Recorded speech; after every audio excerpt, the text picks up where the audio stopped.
बोले गणेश जी महाराज की जय, विनायक जी महाराज की जय।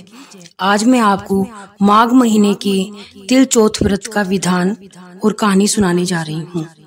एक बार माता गोरा जी ने गणेश जी से पूछा, हे पुत्र, माघ बदी चौथ तिल चौथ के व्रत का विधि विधान क्या है?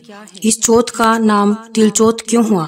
तब रिद्धि सिद्धि के दाता श्री गणपति बाबा बोले कि हे जगत माता, इस दिन पूजा में श्री गणेश जी व चौथ माता के तिल कुट्टे का भोग लगाया जाता है। इसलिए इस महीने में भालचंद्र गणेश जी का पूजन किया जाता है। पूजा की विधि में हर पूजा के समान ही 7 तिलकुट्टा रखा जाता है। इसी शहर में एक सेठ सेठानी रहते थे।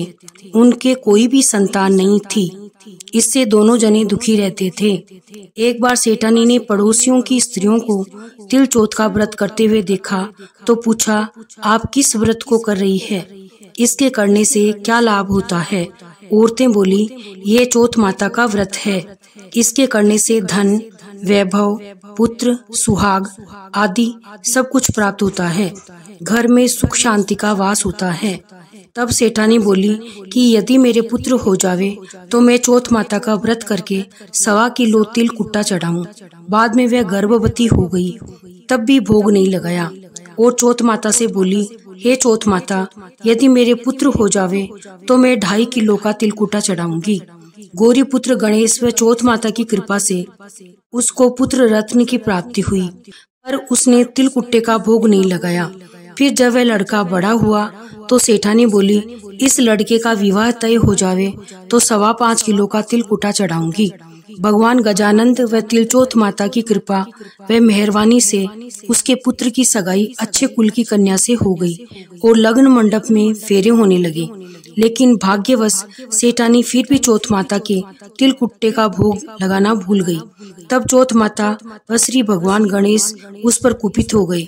अभी फेरों के वक्त में 3 ही फेरे हुए थे कि चौथ माता अपना कोप दिखाती हुई आई व दूल्हे राजा का अपहरण करके ले गई और गांव के बाहर पीपल के पेड़ पर छिपा दिया। सब लोग अचंभे में रह गए कि एकाएक दूल्हा कहाँ चला गया। कुछ दिन बाद वह लड़की गणगौर ने जाते हुए उस पेड़ के पास से निकली तो पेड़ पर से दूल्हा बना हुआ लड़का बोला, आओ आओ मेरी अधब्याई नगर आओ। तो वह भागी हुई अपने घर गई और अपनी माता को सब घटना कह सुनाई। ये समाचार सुनते ही सभी परिवारजन वहां पहुंचे और देखा कि वह तो वही जमाई राजा है जिससे हमारी बिटिया से अध फेरे खाए थे और उसी स्वरूप में पीपल पर बैठे हैं।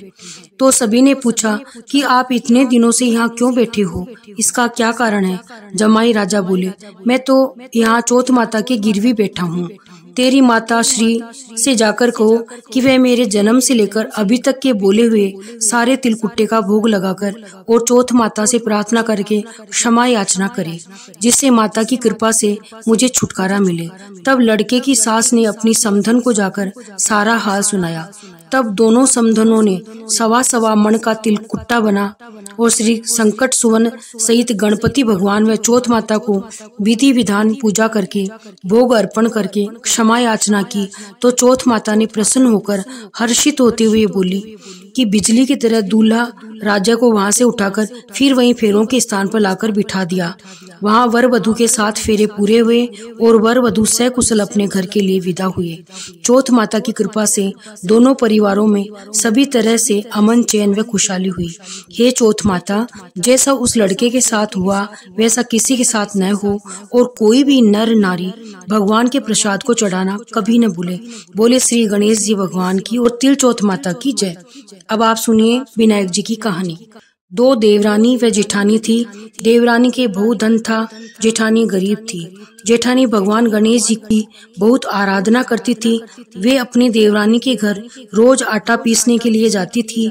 जिस कपड़े से आटा छानती थी वो कपड़ा अपने घर लाकर पानी में धो लेती और अपने पति को घोलकर पिला देती।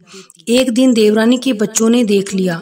वह अपनी माँ से बोले कि माँ ताई तो अपने घर से आटे का कपड़ा ले जाकर ताऊ जी को घोलकर पिलाती है।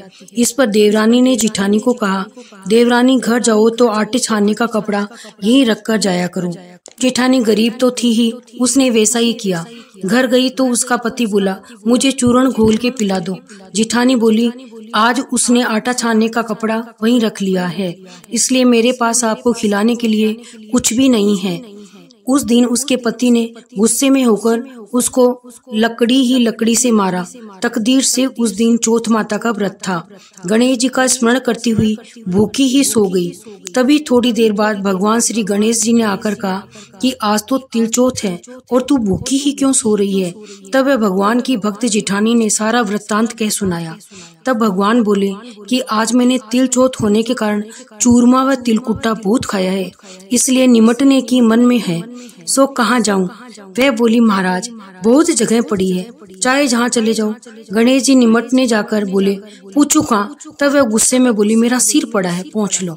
गणेश जी सिर पहुँचकर चले गए। थोड़ी देर में उसने उठकर देखा तो सारा घर हीरे मोती से जगमगा रहा था। धन को बटोरने में देर हो गई, इसलिए देवरानी के नहीं जा सकी। देवरानी ने अपने बच्चों को ताई के घर देखने के लिए भेजा कि ताई क्यों नहीं आई। बच्चों ने आकर देखा तो वह भगवान की कृपा से हीरे मोती का ढेर लगा था। तब बच्चों ने आकर अपनी माता से कहा, माँ, ताई के तो बहुत धन हो गया है। देवरानी भागी भागी अपनी जेठानी के पास आई और पूछा कि इतना धन कहाँ से हुआ। भोली भाली जेठानी ने सारी घटना सच सच बता दी। इतनी सुनकर देवरानी अपने घर आई और अपने पति से बोली, मुझे लकड़ी से मारो। जेठानी ने उसे बहुत मारा, इसलिए बहुत धन हो गया है। उसका पति बोला, तू धन की भूखी क्यों मार खाती है। लेकिन वो नहीं मानी। बहुत मार खाकर उसने मकान को खाली करके श्री गणेश जी का स्मरण करके सो गई। गणेश जी महाराज आए और कहने लगे, फालतू में मार खाने वाली, उठ और मुझे बता कि मैं कहाँ निमटने जाऊँ। तब वो बोली, मेरी जिठानी के तो छोटा सा मकान था, मेरे तो बहुत बड़ा मकान है, जहाँ इच्छा हो वहीं चले जाओ। गणेश जी उसके सिर पर पहुंचकर चले गए। थोड़ी देर में उसने उठकर देखा तो सारा घर सड़ रहा था और बदबू आ रही थी। तब वो बोली, गणेश जी महाराज, आपने मेरे साथ छल कपट किया है। जिठानी को तो धन वैभव दिया और मुझे कूड़ा करकट दिया। श्री गौरीसुत गणेश जी आए और बोले, तूने धन की भूखी मार खाई है, उसने धैर्य की भूखी मार खाई। देवरानी बोली, क्षमा याचना की। हे महाराज, मुझे तो धन नहीं चाहिए, आप अपना समेटा समेटो, तब अपनी माया समेटूंगा। देवरानी ने आधा धन जिठानी को दे दिया, लेकिन एक सुई नहीं दी। तब भगवान बोले, एक सुई भी जिठानी को दे दे। भगवान ने अपनी माया समेटी। रिद्धि सिद्धि के दाता हे गणेश जी महाराज, जैसा आपने देवरानी के साथ किया वैसा किसी के साथ नहीं करना, जैसा जिठानी के साथ किया वैसा सभी को करना। कहने सुनने हुंकारा भरने वाले की मनोकामनाएं पूर्ण करना। बोले गणेश जी व चौथ माता की जय। अब यदि किसी लड़की या लड़के का विवाह हो तो उस वर्ष माही तिलचौथ को 1.25 किलो तिल और 1.25 गुड़ या शक्कर मिलाकर तिलकुटा चौथ माता और गणेश जी को चढ़ा देना चाहिए। 13 सुहागनियों को जिमावे, यदि जिमा नहीं सके तो उनके घर परूसा पहुंचा दे। इतना भी नहीं कर सके तो 13 घेवर मंगाकर उन पर हाथ फेर कर दे दे और साड़ी, ब्लाउज, बेस और उसमें 16 श्रृंगार की चीजें रखकर सासू जी को दे देना चाहिए। बोले गणेश जी महाराज की जय। तो दोस्तों, ये थी आज की कथा। अगर आपको ये पसंद आई हो तो हमारे चैनल पानी कथा स्पेशल को सब्सक्राइब करें, वीडियो को लाइक और शेयर करें और कमेंट सेक्शन में अपने विचार जरूर लिखें। हम फिर मिलेंगे एक नई कहानी के साथ। तब तक के लिए धर्म और आस्था के इस सफर में जुड़े रहिए। जय श्री हरि।